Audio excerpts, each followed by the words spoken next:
Assalamualaikum warahmatullahi wabarakatuh. Kami dari kelompok 1 akan menyampaikan mengenai topik 5, ruang kolaborasi, rancangan pembelajaran dalam pembelajaran UBD. Dosen pengampu Irwandi Ansori, SPD MSI.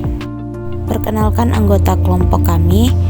Yang pertama Anggi Septianing Tias, yang kedua Atur Nambela, yang ketiga Antoni Ferdiansyah, yang keempat Bella Safera. Konsep perancangan pembelajaran dalam UBD meliputi W, where and why, H, hook and hold, E, explore, experience, enable and equip, R, reflect, rating and revise, E, evaluate, work and progress, T, tailor and personalize the work, O, organize for optimal effectiveness. Di sini kami akan membahas mengenai W, where is it going and why. Baiklah, untuk pertanyaan pertama mengenai apa tujuan pembelajaran Anda. Di sini kami memiliki tujuan pembelajaran. Yang pertama, peserta didik dapat menjelaskan fungsi dari batang tumbuhan melalui penugasan dengan mandiri. Melalui penugasan, peserta didik dapat menentukan fungsi bagian tubuh tumbuhan berdasarkan gambar tumbuhan dengan mandiri.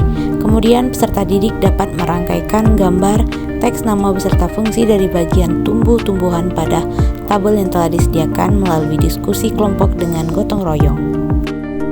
Bagaimana posisi kemampuan peserta didik dilihat dari tujuan pembelajaran?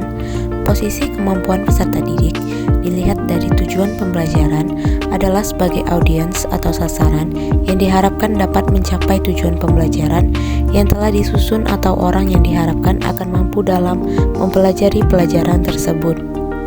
Selanjutnya, mengapa tujuan pembelajaran dibuat seperti itu? Tujuan pembelajaran ditulis dalam kerangka yang mengarahkan pada kemampuan apa yang akan dikuasai peserta didik sebagai hasil dari pembelajaran. Selain itu, dengan adanya tujuan pembelajaran, kegiatan belajar mengajar di kelas akan jadi lebih jelas serta terarah sehingga pencapaian hasil belajar akan menjadi lebih optimal. Kemudian, tentukan unjuk kerja berdasarkan dari 6 aspek unjuk kerja. Dalam pendekatan UBD, terdapat 6 aspek pemahaman, yaitu mampu menjelaskan, mampu menafsirkan, mampu menerapkan, memiliki perspektif, mampu berempati, dan memiliki pengetahuan diri. Apa kriteria yang akan dinilai untuk dipahami? Tujuan pembelajaran menggunakan penilaian, menjelaskan, dan menerapkan. Kriteria yang akan dinilai adalah akurat dan fasih. Aspek penilaian, akurat dan fasih. 4, sangat baik jika peserta didik menentukan fungsi bagian tumbuh-tumbuhan berdasarkan gambar tumbuhan dengan sangat baik.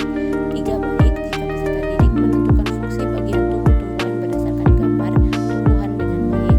2, cukup jika peserta didik menentukan fungsi bagian tumbuh-tumbuhan berdasarkan gambar tumbuhan dengan cukup baik.